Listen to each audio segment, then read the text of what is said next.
11 के श्लोक नंबर 32 में कहता है कि अर्जुन, मैं बढ़ा हुआ काल हूं और अब इन सभी लोगों को नाश करने के लिए प्रवृत्त हुआ हूं। श्रीमद् भगवत गीता अध्याय नंबर 11 के श्लोक 21 में अर्जुन देख रहा है कि हे प्रभु, आप तो इन ऋषियों को भी खा रहे हो, आपके सामने ये सिद्धों के समुदाय देवताओं के पूरे ग्रुप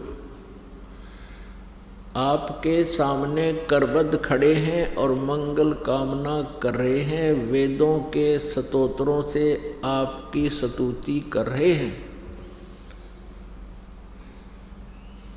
और आपसे भीख मांग रहे हैं अपने जीवन की, अर्थात मंगल कामना कर रहे हैं। आप उनको भी खा रहे हो। तब 11वें अध्याय के 32वें श्लोक में ये काल कहता है, जो श्री ब्रह्मा, श्री विष्णु, श्री शिव जी के पिताजी हैं, ये काल कहता है कि मैं काल हूँ अर्जुन, मैं काल हूँ और इन सभी लोगों को, इन सभी सेनाओं को इनका नाश करने के लिए अब मैं प्रवृत्त हुआ हूँ।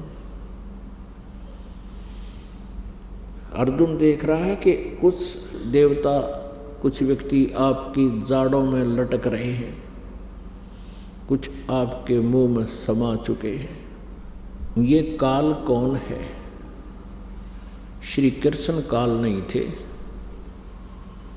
श्री कृष्ण जी ने पहले कभी अपने आप को काल नहीं कहा। श्री कृष्ण जी ने उस गीता के ज्ञान के उपरांत, यानी महाभारत के युद्ध के उपरांत, अपने आप को कभी काल नहीं कहा, क्योंकि ये काल नहीं थे, ये सतोगुण भगवान विष्णु अवतार थे। और विष्णु जी इतने शांति प्रिय सतोगुण युक्त हैं कि एक बार भृगु ऋषि जी ने भगवान विष्णु जी के सीने में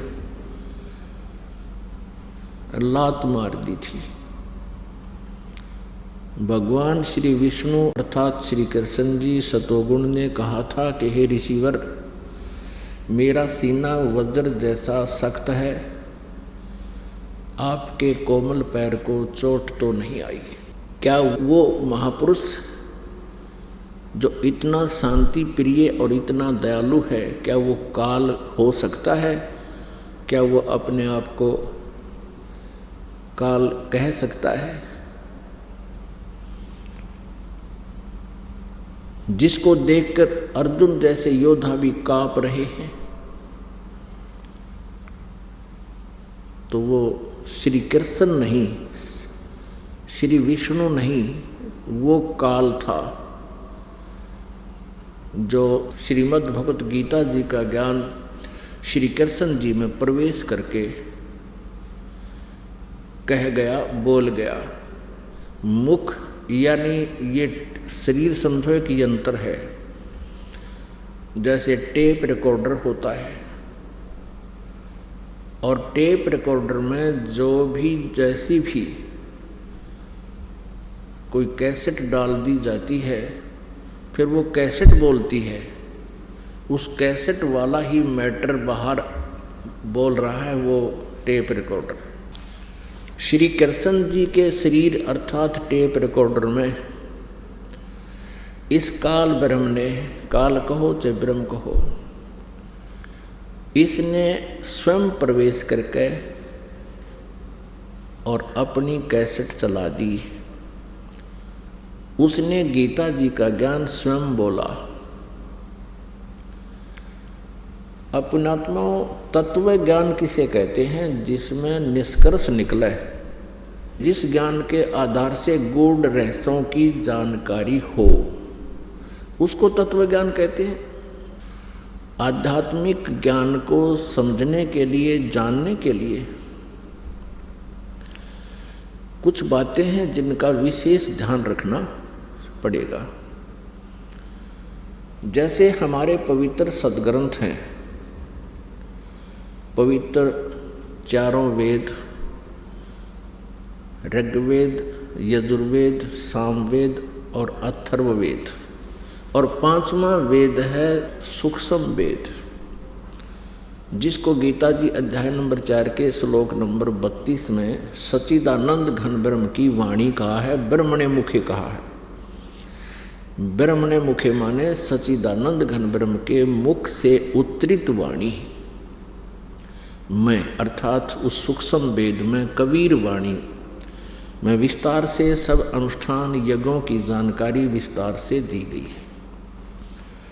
और वो तत्व ज्ञान है, उस ज्ञान को चौथे अध्याय के गीता जी के 34वें श्लोक में कहा है कि उस तत्व ज्ञान को जो सच्चिदानंद घन ब्रह्म की वाणी में विस्तार से कहा गया है, कबीर वाणी में, सूक्ष्म वेद में, उसको तत्वदर्शी संतों के पास जाकर समझ।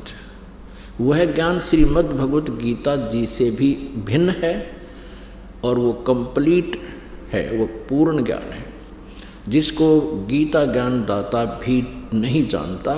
इसलिए उसने ये कहा है कि उस तत्व ज्ञान को, उस परमात्म ज्ञान को, पूर्ण परमात्मा की जानकारी को तत्वदर्शी संतों से पूछो। वो तत्व ज्ञान सूक्ष्म वेद और पवित्र 18 पुराण, पवित्र श्रीमद् भगवत गीता और पवित्र सुधा सागर, ये हमारे जो आध्यात्मिक ज्ञान का सिलेबस है, आध्यात्मिक ज्ञान का ये पाठ्यक्रम है, ये सिलेबस है।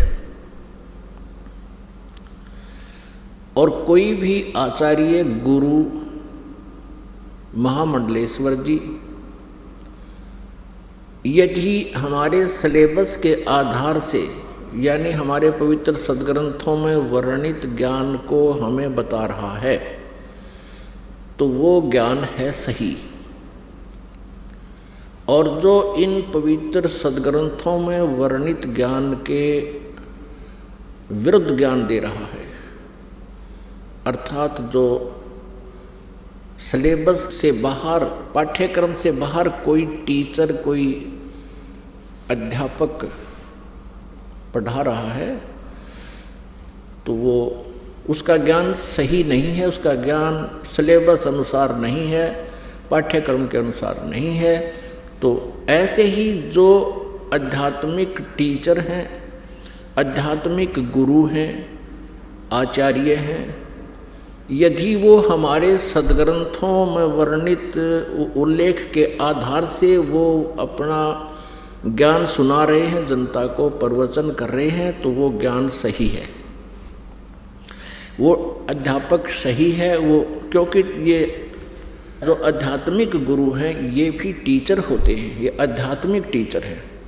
और हमारा सिलेबस है ये पवित्र सदग्रंथ, इनमें वर्णित विधि और ज्ञान को जो टीचर अर्थात जो आचार्य गुरु हमें बता रहा है, तो वो टीचर सही है, वो आचार्य है। और जो हमारे सदग्रंथों के विपरीत ज्ञान दे रहा है, उसको लोक वेद कहते हैं। वो लोक वेद मीन उसका सेल्फ मेड दंत कथा, तो वो ज्ञान निराधार होता है। और जिस प्रकार विद्यार्थियों का नाशक होता है वो टीचर, जो सिलेबस से बाहर का ज्ञान उनके अंदर फीड कर रहा है, ठीक इसी प्रकार वो आचार्य, आध्यात्मिक टीचर, आचार्य गुरु, वो शत्रु है उस मानव समाज का, श्रद्धालुओं का, जो उसके ऊपर आश्रित हैं और वो सदग्रंथों के विपरीत ज्ञान दे रहा है।